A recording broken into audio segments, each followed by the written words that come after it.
that got away in the fourth quarter. Yeah, we had opportunities, obviously, much better disposition in the second half, but, you know, it was 2 straight games where the first half really hurt us, and we expended a lot of emotional energy in the first half. Just didn't bring the necessary passion and communication, and then it picked up in the third quarter. Guys started to make some plays defensively, and was inspired the next guy to make a play, and then we give ourselves an opportunity with a lead in the fourth quarter. That's what you really want, regardless of how you get there. And you know, they hit some shots, but our execution down the stretch obviously left more to be desired. We made some reads that we'd probably like to have back. We'll get better with that. We're going to work on that. A lot of these games are going to be close games, and your execution and what you're looking for, where the ball's got to go, in whose hands, all of that has to be clearly defined, and guys have to understand that. And you know, and their defense made some plays too, but we didn't necessarily get what we wanted to get going down the stretch, and then they made some big shots, hit some threes, and then went from there. Andrew Wiggins had 25, the 15-point eruption in the fourth quarter when he made 4 threes. It really broke the game open. Yeah, as soon as he got a couple easy ones in semi-transition drives, that kind of thing in the paint, even though he had not hit threes before this game, if you're a scorer, you see the ball go in, you start to get some rhythm, now you can become a lot more dangerous. And in the fourth quarter, basically, you really have to treat everybody as a threat, regardless of what it is on where they are on the scouting report, and you just can't give open looks.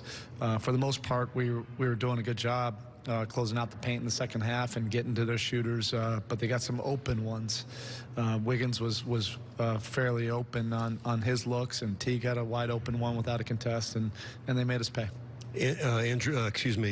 Karl Anthony Towns finished with 23 points on 8 of 21 shooting. It's the best that anybody's played him this year. He had 15 of those points in the first quarter. What changed about the way you defended him the rest of the game after the first quarter? Well, it was a much higher sense of urgency. This guy's a big-time scorer. He was averaging 37 before we got into the game, and we didn't treat him with that kind of urgency or respect. And we were late with our helps and disruptions and things of that nature. He makes it tough, and he can do it in a lot of different ways. In the second half, he was still able to score some baskets there, but our team defense and focus on making it a little bit more challenging for him was much higher sense of that in the second half. The bright side, the player, young guys, Kendrick Nunn, career best, 25 points. He just continues to get it done. And Duncan Robinson, a career high 21 points. Yeah, no question. Both of those guys have had some big moments in these last 2 second halves. Duncan really was able to hit some big threes in both games. And Kendrick has just been pretty steady all the way through.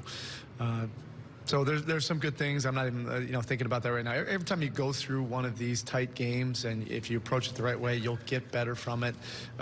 It's one of these, as a head coach, you want your team to figure out how to win it ugly, even if you're not playing well or feeling well, or it doesn't matter how you get there. Possession game, and you have a chance.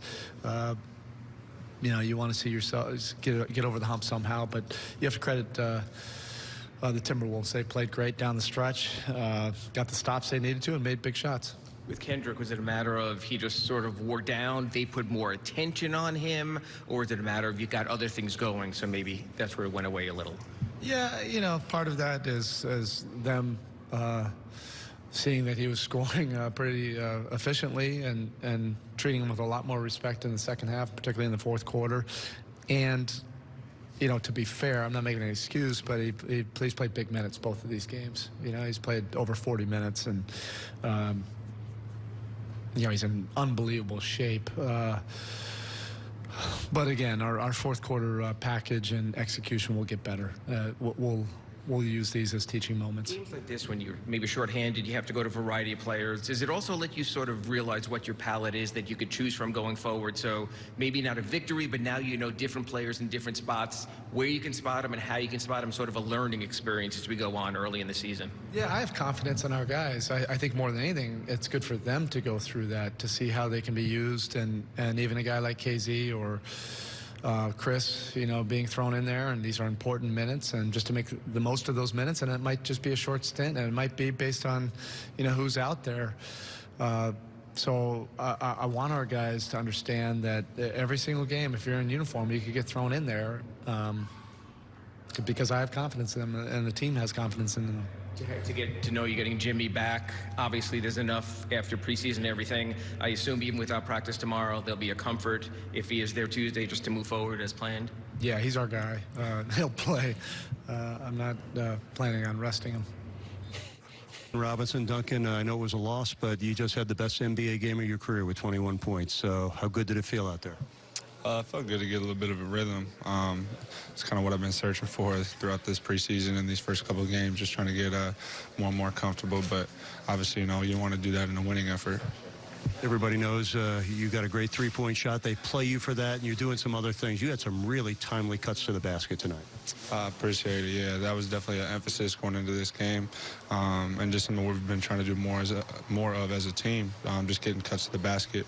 So just try to stay on the game plan and listen to what the coaches said, and just be timely with my cuts. You guys had a 10-point lead with about a minute plus left in the third quarter. What turned it for them in the fourth?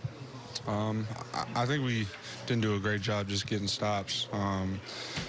Rebounding, defensive rebounding for us is usually a strong suit, and we weren't great tonight. So, we got to learn from it and move forward, and hopefully apply what we learned from this game, and hopefully get a win down the line somewhere else. You did it a lot in the G League last year. Nice to see you get your first 20-plus game. I know there's more coming. Best of luck, Duncan. Appreciate it. Thank you very much. All right, we're here with Kendrick Nunn, a 25-point game. You played over 40 minutes. You really played your heart out again, but I know you guys are disappointed you didn't get this win. No doubt. Definitely disappointed didn't get the win, but it's a long season. But we had the game plan. We stuck to it, and Wiggins made some big shots down the stretch. You guys did the best job of any team so far this season of defending Karl Anthony Towns, and it took a full team effort to do that. Yeah, most definitely. I mean, we had a game plan. I think we stuck to it for the most part, and they made some plays down the stretch. That's what it was. I know this is not coming by surprise to you. You've been a scorer at a high volume everywhere you've ever played, and now you're doing it on the world's biggest stage in the NBA. But I don't know if you realize it. Through your first 3 games, you have scored more points than any other Heat rookie in the 32-year history of the franchise in the first 3 games. That's got to feel pretty good to you. Yeah, definitely. I definitely feels pretty good. Just put in a lot of work to be able to do that and perform on this stage. So I'm just continue to get better. You just seem unfazed by everything. When you scored 40 against Houston in the preseason, you never smiled like that. Tonight, you have another big game, and you just take it in stride, and it doesn't seem like it's been that huge a step to the NBA, but I know it is a great leap. It is. It is great. I know I belong, and I know what I'm capable of doing on the biggest stage. So, it's no surprise to me. It's pretty normal to me. Kendrick Nunn, congratulations. Your journey may feel like it's complete, but we know it's just beginning for you. Best of luck the rest of the way. Thank you. Appreciate it. All right, back to you guys.